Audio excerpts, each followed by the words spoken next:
Y me parece que el enemigo natural que hoy por hoy tenemos por coyuntura política es la idea de la tecnocracia, un Estado prácticamente totalitario y centralizado. Es un movimiento que ellos saben, los ingenieros, los sabios, los expertos, son los que deben dominar el resto. El problema aquí deriva primero, ¿experto en qué? ¿No? Es decir, ¿cuál es el tipo de conocimiento que deriva en capacidad de gobernar? Dice, no, deben gobernar los expertos, pero repito, ¿experto en qué? Aparte de quién es el tecnócrata, ¿qué área de la tecnocracia es la que debe dominar? O sea, ¿qué área de conocimiento es la que tiene que dominar para que una persona sea experto? ¿Cómo ve, por ejemplo, esto de forzar la implementación de una moneda digital obligatoria de curso legal de un banco central? Se ve como el dinero físico como un enemigo, el dinero físico aún sigue siendo una garantía de libertad y de anonimato. El problema del dinero, eso no es solo el control que tenga el control o el registro de todo lo que gaste usted, en cómo lo gaste, creo que dice, pues no es usarse, pues, pero ese registro está ahí, ese registro en un momento dado puede ser usado contra usted, puede ser usado para chantajearlo, puede ser usado para muchas cosas distintas, pero no solo eso, es que el problema de minar el dinero físico es que los gobiernos pueden inflar a gusto y pueden ponerle un impuesto a los depósitos. ¿Se confunde socialismo con ser buena persona? Sí.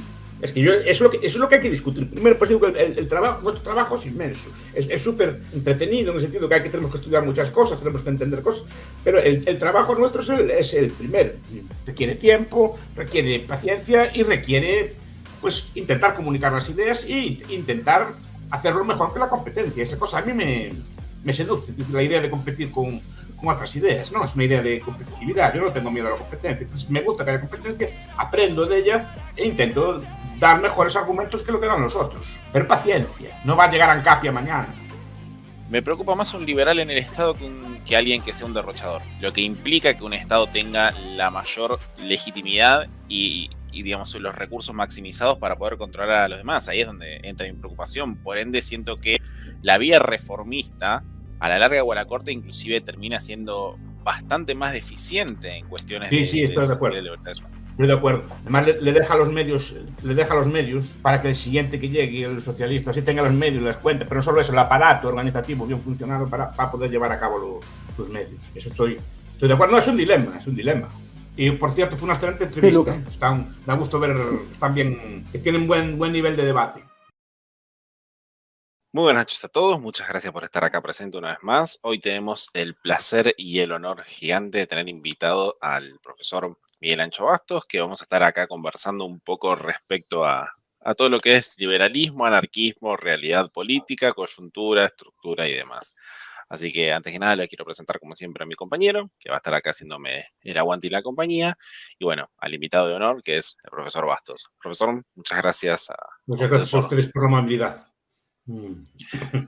Es más que un placer. Bueno, me gustaría arrancar un poco por la cuestión de hacia dónde estamos yendo hoy.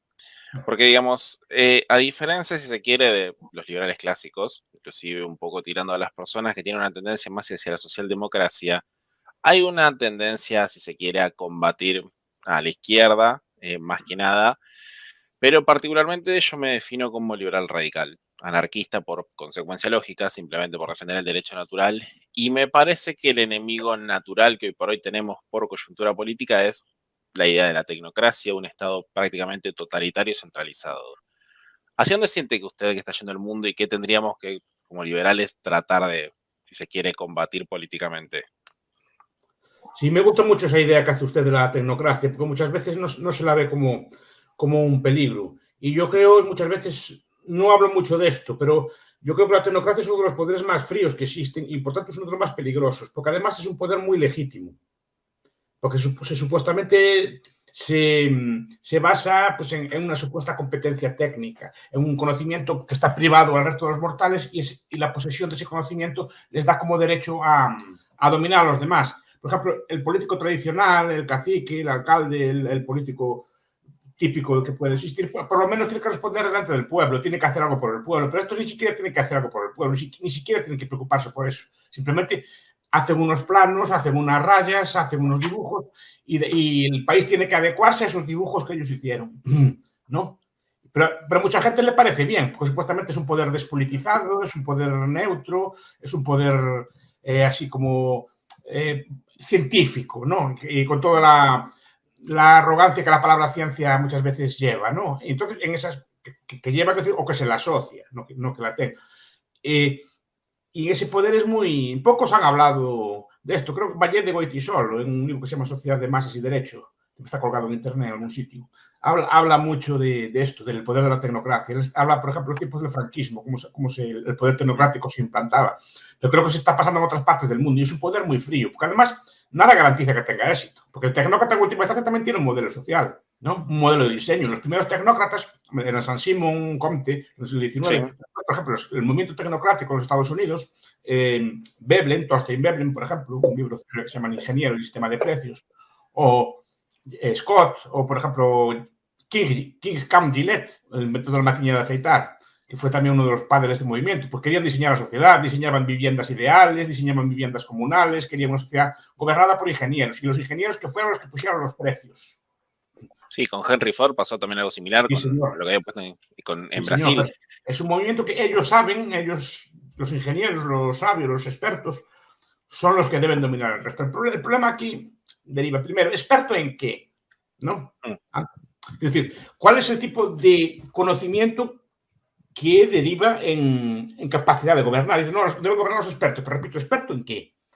Es decir, economista, politólogo, ingeniero, sociólogo, en caso de la guerra, expertos en medicina, que fuera. ¿De qué tipo de conocimiento es? Economistas somos muchos, pero economistas o politólogos los hay de la escuela austriaca, los hay de keynesianos, los hay marxistas. ¿Cuál es el tipo de escuela que da derecho a gobernar? ¿No? Porque no hay acuerdo entre ellos. Dentro de los economistas, ¿qué economistas deben mandar? Los expertos en desarrollo, los expertos en microeconomía, los expertos en macroeconomía, ¿no? No, sociólogo, politólogo, ¿cuáles son las escuelas correctas para enseñar? Y dentro de los expertos, ¿quién decide quién es el experto? ¿No? Entonces, es un problema, es decir, al final es un poder que se impone por medios políticos internamente y después se legitima por un conocimiento técnico. Pero entre los propios técnicos o entre los propios tecnócratas, los que gobiernan entre ellos no se escogen por tecnocracia. El tecnócrata que manda en ellos es el tecnócrata con más habilidades políticas, con más capacidad de organizar coaliciones, con más capacidad pues, de buscar apoyos fuera, de obtener recursos, lo que sea, pero no es el que más sabe, sino el que más hábil en mandar a los demás tecnócratas. Cualquiera que entienda un poco el mundo de los expertos ve que dentro de los expertos, dentro de las escuelas, dentro de las teorías, siempre hay quien gobierna más que los otros, pero no es el que más sabe necesariamente, sino el que más habilidad política tiene. Entonces, al final, en última instancia, no deja de ser un juego político igual. Digamos que usted ve un peligro latente en lo que hoy por hoy se denominaría 2030, la Agenda 2030, por ejemplo. Es un ejemplo de este estilo, hecho por, la Agenda de los Objetivos del Milenio, pues unos señores en la ONU, que no sé quién los nombró, ¿no? Y valga la redundancia que Cuba es uno de los que ganó justamente los Objetivos del Milenio del 2015, cuando claramente la línea de pobreza es total en la población. No, pero digo, se establecen los objetivos por una serie de técnicos y son ellos los que deciden cuándo se cumplen los objetivos, cómo se cumplen, cuántos recursos hay que darles, cómo hay que organizarlos, etc. ¿Y por qué esos objetivos? Repito, aparte de quién es el tecnócrata, ¿qué área de la tecnocracia es la que debe dominar? O sea, ¿qué área de conocimiento es la que tiene que dominar para que una persona sea experto? ¿No? Totalmente. ¿Y quién examina, decide si una persona es experta o no? Y en ese sentido, buscando la legitimidad, no podemos poner el trabajo que se hace en las universidades, por ejemplo, porque me pasa con el ejemplo que está dando usted, es que tanto, yo siento que Argentina sigue muchas agendas españolas en este sentido, como por ejemplo el Ministerio de la Igualdad o del Género o de la Mujer o como se llame, que se realiza un trabajo sociológico para intentar legitimar muchas de las cuestiones en ese sentido. Es que primero se decide, después se justifica. Nosotros pensamos muchas veces que en política las decisiones son tomadas después de un análisis. O sea que primero estudiamos el problema, analizamos, vemos todas las alternativas, estudiamos todas las distintas posturas y después decidimos la postura que entendemos que es mejor, ¿no? Muchas veces no decidimos porque por motivos ideológicos, por motivos políticos, por motivos personales, por lo que sea, tomamos una decisión política y después llamamos al experto para que nos la justifique científicamente, que es lo que está usted apuntando. Primero hay una agenda pues, de igualdad, de medio ambiente, de economía, de lo que sea, pues decidida políticamente, pues en asambleas o en grupos de presión dentro de los partidos o muchas veces por la propia voluntad del dirigente, decide que le gusta esa política, que tiene cosas evidentes, entonces llama después a expertos, sociólogos, politólogos, economistas, que le justifiquen lo que ella tomó, con argumentos técnicos. Pero primero es la decisión y luego la justificación, no al revés. Casi siempre es así. Sí, eso hoy por hoy, con inclusive los marcos normativos prácticamente homogéneos que se ven en el mundo, se nota que hay una clara, digamos, si se quiere, vinculación directa entre las diferentes fuerzas políticas. Pero hoy, por ejemplo, quiero ya entrar en algo un poquito más técnico. Uno de los peligros latentes que más veo, que siento que es prácticamente el exterminio por completo de la libertad humana, que es la implementación de la CBDC, por ejemplo. ¿Cómo ve, por ejemplo, esto digamos, de forzar la implementación de digamos, una moneda digital obligatoria de curso legal de un banco central? No difiere mucho de lo que hay ahora.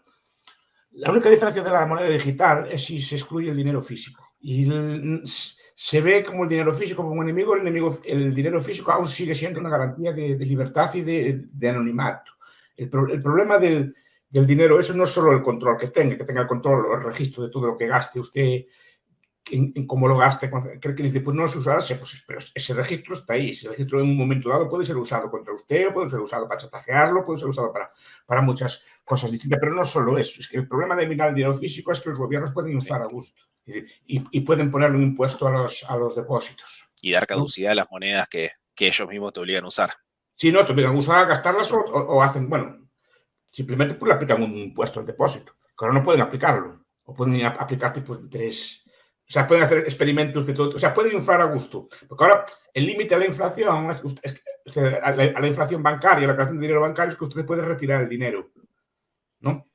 Y puede retirar el dinero y usarlo de otra forma. Y si le empiezan a cobrar por los depósitos, usted retira el dinero y ya no le tienen dónde cobrar. Si no tiene a dónde ir, tiene este problema. Pero además, imagine usted que se marcha del país y no le deja sacar su dinero.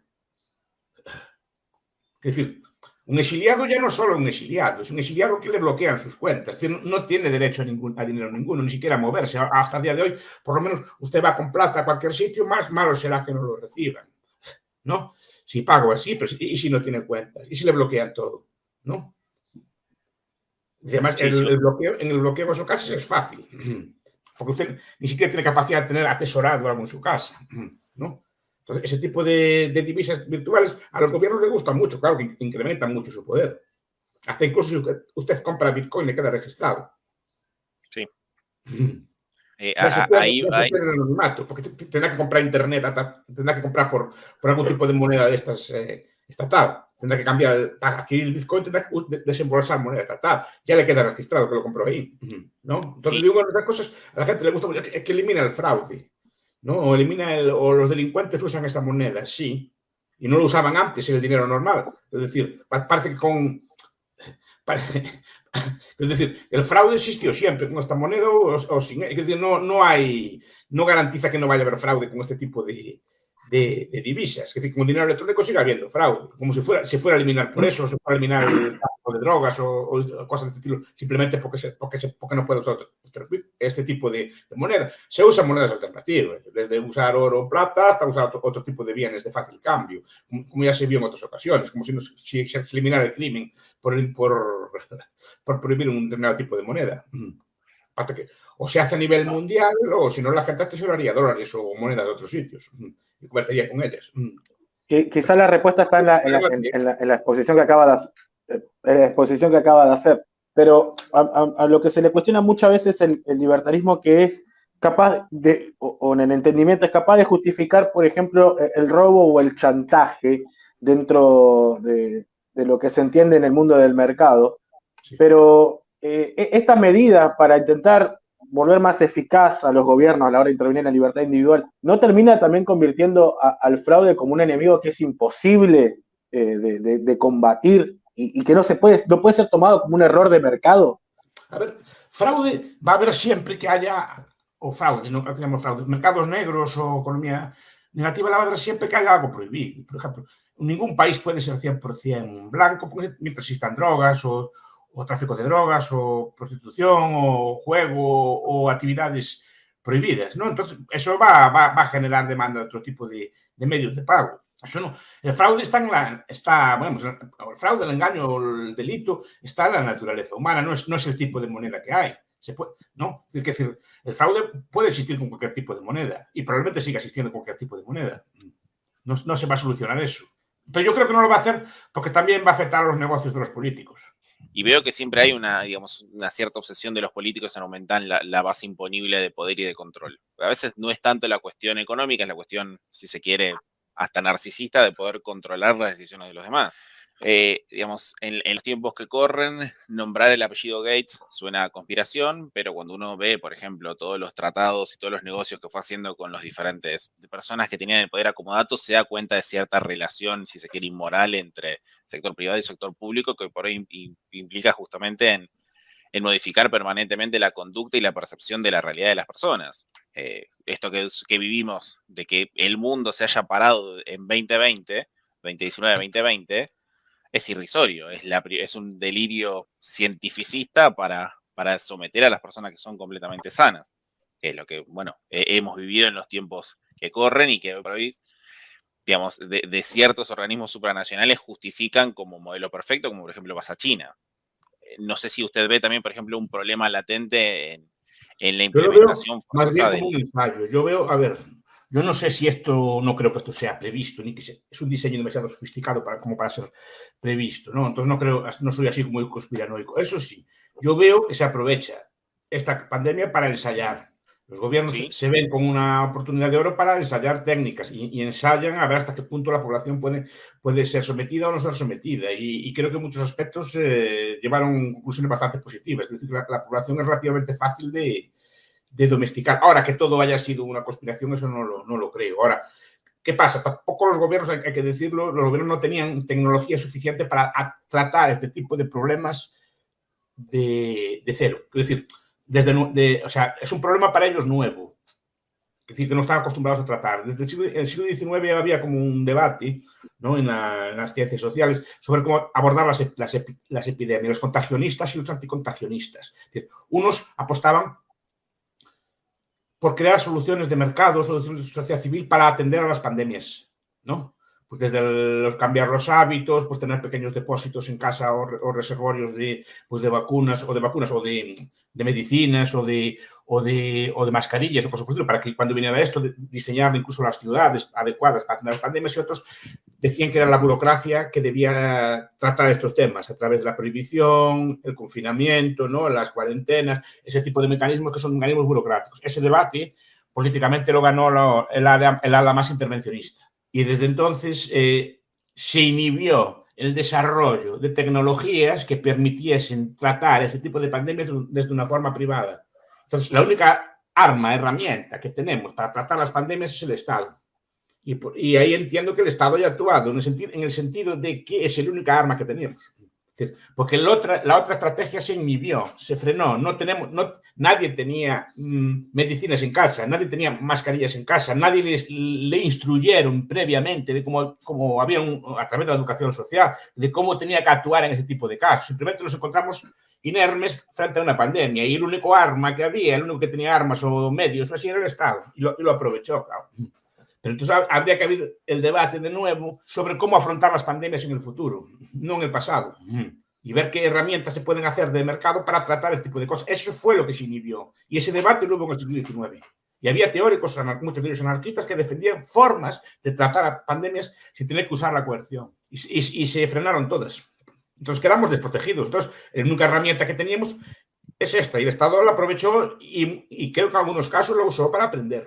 Bueno, pero si algo vimos en el 2020 es que tanta intervención está bien. Uno a nivel individual con el paso del tiempo dice es mucho tiempo, pero si lo desarrollamos en un lapso histórico, no fue tanto donde la población ya en un momento dijo basta, un sector de la población de diferentes países dijo basta, dejarnos cuidarnos a nuestra manera, y también eso hace una reacción, o sea, no me quiero caer en esta, pero en una conciencia en donde ya hay un momento donde el gobierno interfiere mucho en la vida privada.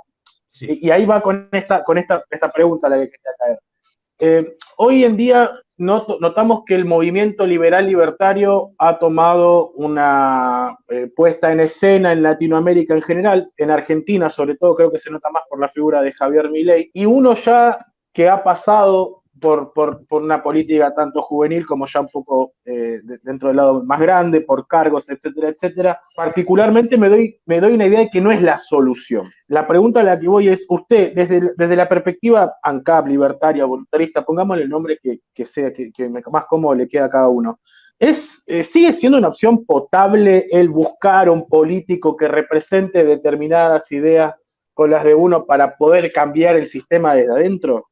Sí, sí, pero sin muchas expectativas.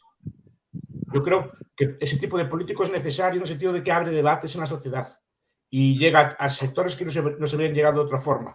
Incluso se pueden plantear algún tipo de medidas. Ahora, no tengamos nunca unas expectativas demasiado altas, ¿no? En el sentido de que al final un político sea el más santo de los políticos, cuidado, y el más capaz. Yo creo que Milei es capaz y es una persona honrada. No es ese el problema. El problema es con quién se tiene que juntar. Un poder no es él solo. Con quién, primero la gente que lo rodea en su propio grupo. Si es, digamos, de confianza o no, que no lo sé. Y después que tiene que pactar con partidos del sistema. Y tiene que tomar muchas posturas que lo van a obligar a posicionarse. Imagine que es lo que llamamos en España una bisagra, que está en el medio y tiene que decidir él cuál de los dos bandos es el que gobierna. Al final tiene que mojarse, ¿no? Y al final, ese tipo de políticas, como no va a llegar, no, es difícil que llegue él solo, va a tener que pactar con sectores ya existentes y seguramente va a tener que entrar en contradicción muchas veces. Y eso es normal, cuidado, no lo estoy criticando. Te digo que no llevemos demasiada expectativa. Ahora, que es bueno que por lo menos esos debates los saben. Yo soy muy gramsciano y ¿no? Me gusta mucho la idea. Primero, Gramsci decía, no hagamos la revolución, hagamos socialistas. Y si hacemos muchos socialistas, los socialistas van a pedir socialismo. ¿Qué es lo que pasa en países como los nuestros? Yo vi el otro día un índice pues, de los valores ideológicos de los pueblos del mundo, ¿no? Españoles, argentinos y algunos otros más, estamos en los países más de izquierdas del mundo. Más de izquierdas del mundo, en la mentalidad social. O sea, los gobiernos que tenemos son demasiado de derechas para el pueblo. Miren lo que estoy diciendo. Si pudieran pedir más, pero claro, eso es fruto de una estrategia muy bien lograda. Italianos, países. Es decir, porque primero hagamos los socialistas. Si hacemos socialistas a través de los medios de comunicación, a través de los medios de comunicación de masas, a través de las escuelas, a través de las universidades, a través de los libros, etcétera, si conseguimos hacerlos, ya la gente va a pedir socialismo, no hace falta revolución ninguna. Ya ellos piden socialismo y ya lo obtienen en muchas ocasiones.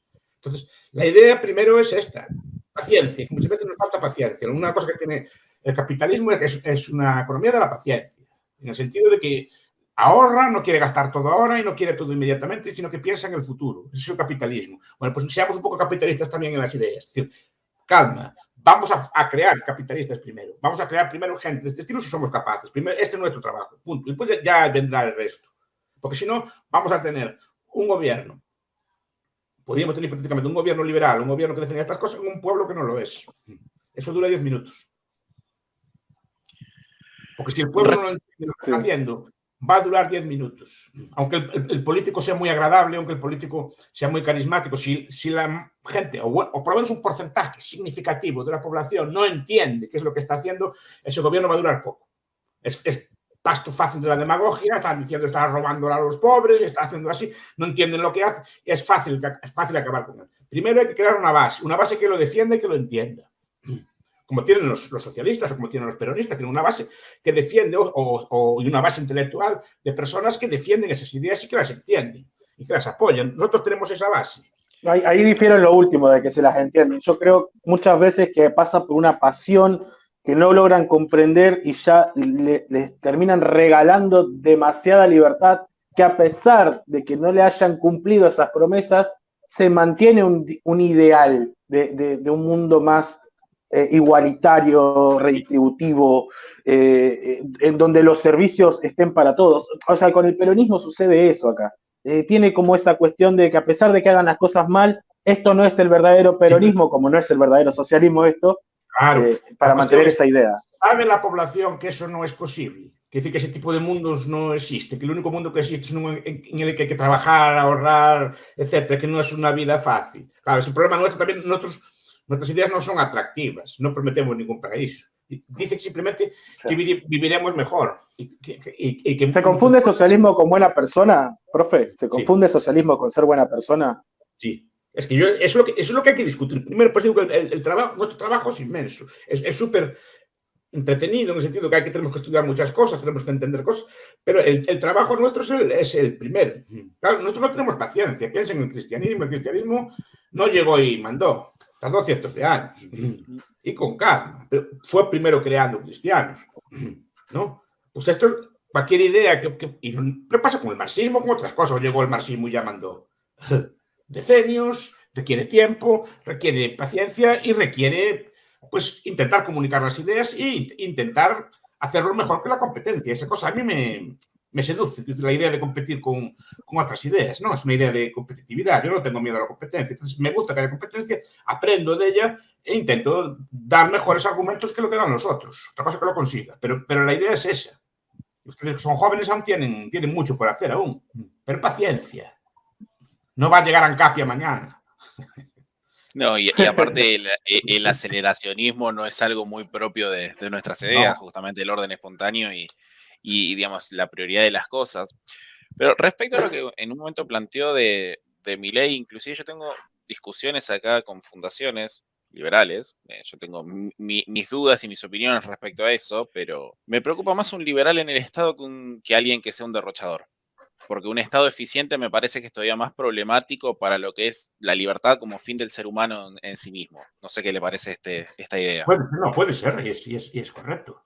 Un Estado, a veces es lo que digo yo, el problema a veces que hace la derecha es que hace el gobierno eficiente. No, pero es un dilema, claro, porque al final, eso Robert también discutió algo de esto. Claro, al final también se trata, obviamente, si tenemos Estado, pues queremos que el correo funcione, por lo menos, ¿no? Que ya que lo hay estatal, que el correo funcione. Si el médico es del Estado, pues por lo menos que le cure a uno, ¿no? Ya que, aunque no sea la mejor de las formas, y si queremos también, ¿no? Que sea de educación o así, pues que no sea una mala educación. También no queremos que sea lo peor de lo peor, ¿no?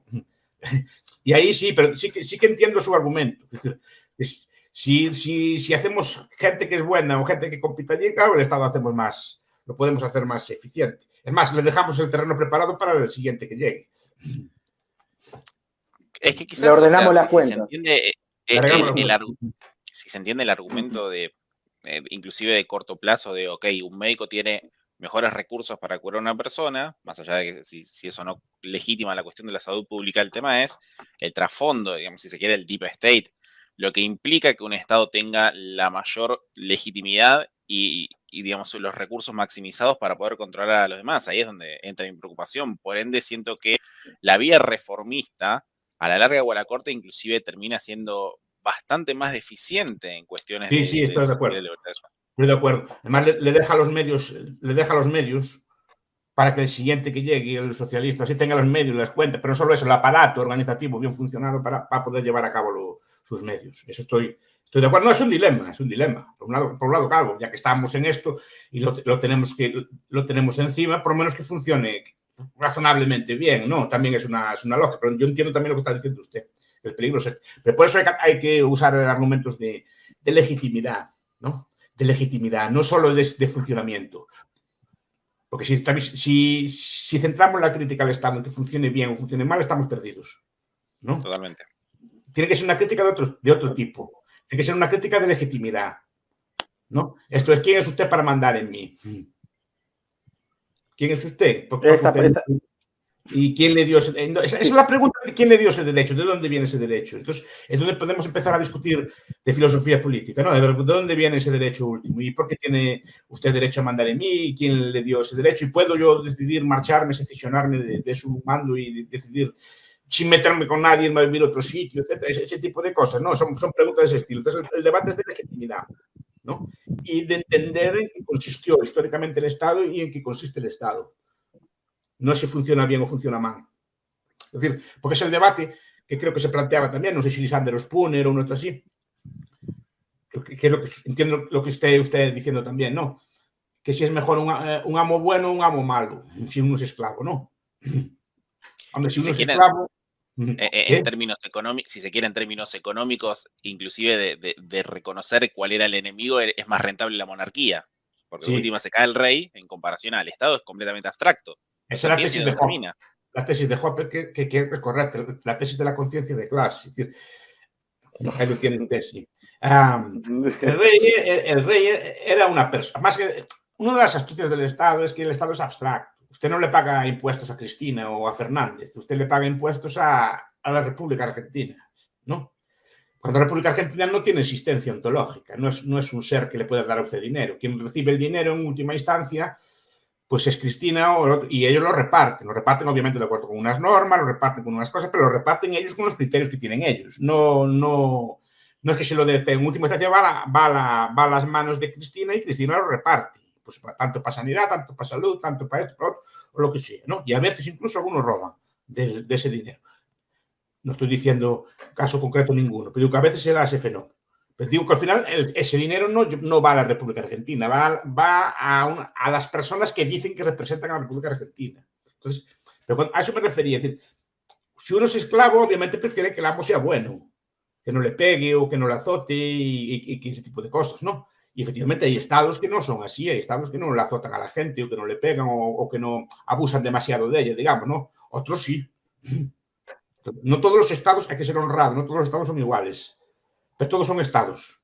Voy a hacer una pregunta lo más criolla posible, lo más sencilla, porque creo que esto le puede servir a más de uno. Si los individuos en general entienden, porque es algo que se dice mucho, por lo menos lo voy a poner acá en Argentina, que es donde más lo he escuchado, inclusive en Chile también, que trabajo con chilenos, ellos entienden que los políticos son malos. Ellos entienden que dentro de la administración pública todos chorean, todos roban. Ellos entienden de que el político vive mucho mejor que el individuo común, el que trabaja y que se levanta todos los días a trabajar.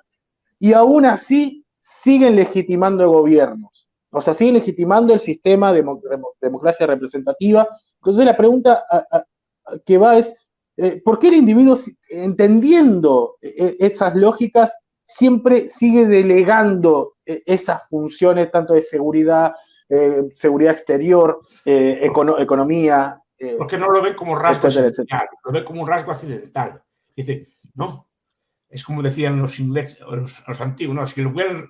Si el buen rey José supiera lo que hacen sus ministros, ¿no? Pero siempre hay ese como que el gobernante no sabe lo que hacen la gente, que hay el buen rey José, o el buen rey Carlos, o el buen rey Adolfo, o el buen rey que fuera así, que el buen rey es el buen rey, pero no sabe lo que hacen sus ministros, ¿no? Por detrás. Y aquí algo así, como que la idea de que la República, por eso se mitifica, la República, el Reino, España, Argentina, así, son buenos en general, o el gobierno es en general, pero solo que en este momento hay malos gobernantes, ¿no? Entonces, supuestamente quitándolos o así, pues poniendo otros que en algún sitio deben estar, ¿no? En algún sitio deben estar las personas justas que hay que sacar y poner ahí, ¿no? Están escondidas en algún sitio, pero trayendo a las personas. Y por eso siempre hay esa ilusión. Se fija cuando hay un gobierno nuevo, siempre durante un año o dos hay ilusión, ¿no? Que llega la gente nueva, esto va a ser nuevo, vamos a regenerar, vamos a cambiar. Y al final entran en las mismas lógicas, porque la política tiene unas... Tampoco es culpa solo del político, en el sentido de que, aparte que tiene que tener unas características para estar ahí, normalmente a uno no lo van a hacer ministro a su casa, ¿no? Ni llega presidente estando en su casa leyendo libros, normalmente tiene que hacer algo para llegar a serlo, normalmente pues es intrigar, hacer juegos políticos, estar en este tipo de cosas, ¿no? Pero hay esa idea, ¿no? De que el gobernante es distinto, cambiando el gobernante podremos sacar. Entonces, siempre en algún sitio tenemos gente nueva y podemos cambiar el gobierno y regenerar la sociedad, etcétera, hasta que la gente se cansa. Y por eso decía que no es solo culpa del político, la dinámica de la competencia política, la dinámica del juego político también los lleva a ser así. Y saben que si no son así, no sobreviven en ese juego. Entonces, esa discusión, entonces, claro, esa discusión que se lleva es la de, o sea, lo contrapongo con las discusiones culturales, ¿no? Los otros, los liberales, libertarios, lo que sea, buscamos la independencia del individuo por sobre el Estado, o sea, eliminar el Estado, chao, convivamos con un sistema privado, mientras los republicanos siguen buscando la idea de la gente más honorable, la gente que nunca miente, para poder organizar un gobierno como la gente, por así decirlo. Sí, una idea platoniana, si se quiere. Sí, y escogidos por elección, no por un examen. Pues supuestamente para escoger ese tipo de personas tan sabias había que hacer como un tribunal de sabios o de ancianos que seleccionara así a la gente más competente, porque la elección, por desgracia, no es la mejor forma para dilucidar este tipo de de cosas, ¿no? Pero esa idea de que podemos reformar, podemos cambiar. Pero repito que la política tiene una dinámica. Y eso, sea bueno o malo a la persona, si se mete en esa dinámica está perdido. Por ejemplo, tiene que poner a los suyos con independencia del mérito. Eso hay un libro muy bueno, en ámbitos libertarios no se le hace mucho caso, que es El Manual del Dictador, de Bruce Bueno de Mesquita. No sé si lo conocen. Sí. Pues ahí explica las leyes de la política, porque son leyes, es decir, que es así. Yo si gobierno o si gobierna el más santo que quieran ustedes, el más liberal que quieran ustedes, va a tener que poner gente suya, aunque sea muy incompetente, porque le dirán, oigan, yo me partí la cara por usted, yo luché por usted, y ahora va a poner a uno por mérito, porque que le vaya a trabajar para usted el mérito. No sé si me explico, ¿no? Y es lógico que sea así. O sea, y no solo eso, que tiene que tener contenta a su gente, porque si no lo echa fuera. Ese tipo de lógicas están implícitas en el juego político. Y a una persona buena la transforman en mala. Por pura supervivencia. Si no, no vale si no eres. Sí, eso claro. Totalmente. La competencia política es un juego de suma cero, no es un juego de suma positiva. Cuando Oppenheimer nos habla de los medios económicos y medios políticos, el medio político es un medio en el que uno gana a costa del resto. A diferencia del mercado, que podemos ganar los dos. Y normalmente ganamos los dos en cualquier interacción. Pero el juego político, al ser de suma cero, es un juego exclusivo. Tienes que echar a los otros y tienes que imponerte tú sobre los otros y tienes que usar artes para echar a los otros. No es que el otro no se va a retirar de buena gana. Pues tienes que usar todo tipo de trampas, arterías o contiendas. ¿Qué pasa? Que las contiendas, gracias a Dios, son democráticas, no son con las armas como eran antes. Pero lo que es la contienda democrática es una especie de contienda, pero muy dulcificada, en la que no hay armas ni guerras, pero es una contienda igual, ¿eh? Por eso cuando hay campañas electorales es cuando salen las mayores filtraciones, o cuando se hacen rumores, o cuando se hacen ataques más duros, o movilizaciones más duras, porque es un juego de excluyente. O ganas tú o gano yo. Permítanme una definición que va a parecer más largo, pero creo que la respuesta va a ser más cortita. Si se quiere, y si mi interpretación no es errónea, permítame estar equivocado, considero que es un error drástico, inclusive que relativiza el valor, si se quiere, ontológico de la vida humana, interpretar el liberalismo como un marco institucional. Para mí, sustancia moral. Derecho natural puro y duro, si se quiere. Más que nada, el respeto de cada persona como desarrollo, como fin en sí mismo. Cada persona es única y irrepetible, y al haber un tiempo de vida limitado, me parece que esa persona tiene todo el derecho, si se quiere, de hacerse de los medios posibles para alcanzar su propia felicidad. Pero me parece que la respuesta lógica a entender el liberalismo es únicamente como una cuestión anarquista. Me parece que cualquier otra, digamos, si se quiere, disminución de grados o de digamos, legitimación de cierta autoridad centralizada es un poco una cuestión, si se quiere, que rompe la ética de lo que significa la libertad. ¿Qué le parece a usted? Porque es un agresor, es una agresión.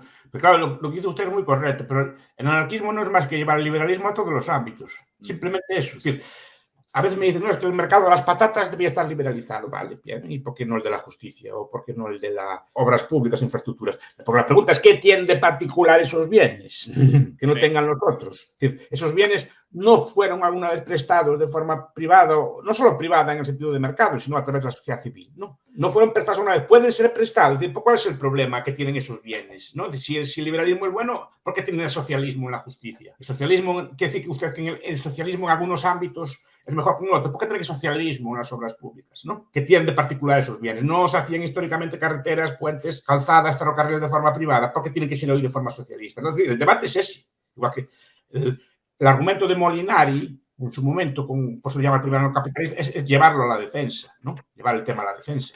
Y yo creo que es un tema que me quiere mucha investigación. Dirigí hace poco, codirigí con don Jesús Huerta una tesis sobre defensa y seguridad privada, que no sé si la conocen, la de José Hernández Cabrera. Sí, es un libro muy notable, porque es un libro que explica desde el punto de vista anarquista los problemas de la defensa, porque son los problemas, digamos, más complicados que puede tener, juntos con los de la justicia. Entonces, al final, un anarquista no es más que un liberal, pues llevado a todas las consecuencias. Porque ¿qué tiene de peculiar el mercado del alquiler o el mercado de la cebolla con respecto al resto? Ese es el debate, que tienen algo en esencia diferente de los otros mercados, ¿no? Y por ahí hay que argumentar. Es decir, ¿por qué tenemos que tener una persona? El debate es eso, un debate filosófico, lo plantea Wemer y otros autores, ¿no? ¿Por qué tenemos que alguien dominar a otro? Alguien que es otra persona, no es el Estado. Usted no manda el Estado, usted manda Alberto Fernández. Punto. Y Alberto Fernández sabe más que usted, más competente que usted. Es la pregunta que hay que hacer, ¿no? Porque no manda ningún Estado, porque eso no existe. Tiene claro, tiene la legitimidad de Fernández mandarte a una guerra. Fernández, lo que sea. Sí, porque parece que en la política parece que hay un fenómeno de transustanciación, y esto es culpa de Burke, ¿no? De transustanciación, que cogemos a cualquier persona por la calle, ¿no? La votamos y se transustancia en el cuerpo y la sangre de la nación, ¿no? Pero algo mágico. Pero eso es un concepto copiado del cristianismo, ¿no? Cuando habla el sacerdote, se transforma el cuerpo y la sangre el pan en el cuerpo y la sangre de Cristo. Bueno, cogemos a cualquier persona, ¡tras!, la votamos y ya representa. No, señor, es el mismo señor listo, señor burro que era antes. No cambió nada, no te volviste más inteligente por ser votado. Ni eso te da ningún tipo de derecho esencial. Para ese tipo de debates hay que tenerlos. Pero yo lo que yo reclamo es paciencia. Estudio y paciencia. Ya sé que la juventud moderna lo quiere todo y lo quiere ya.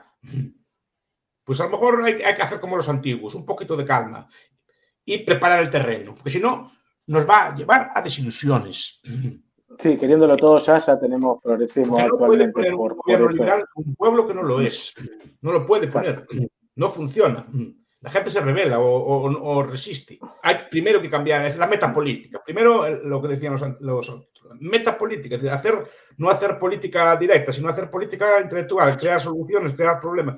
Y creo que de momento lo estamos consiguiendo. Para mí es inimaginable que me hablasen de la Argentina, por ejemplo, hace 15 años, no solo porque no hubiera medios, sino porque no había tanta juventud que le gustara estas cosas. Lo digo por experiencia. Cuando empezamos éramos muy poquitos.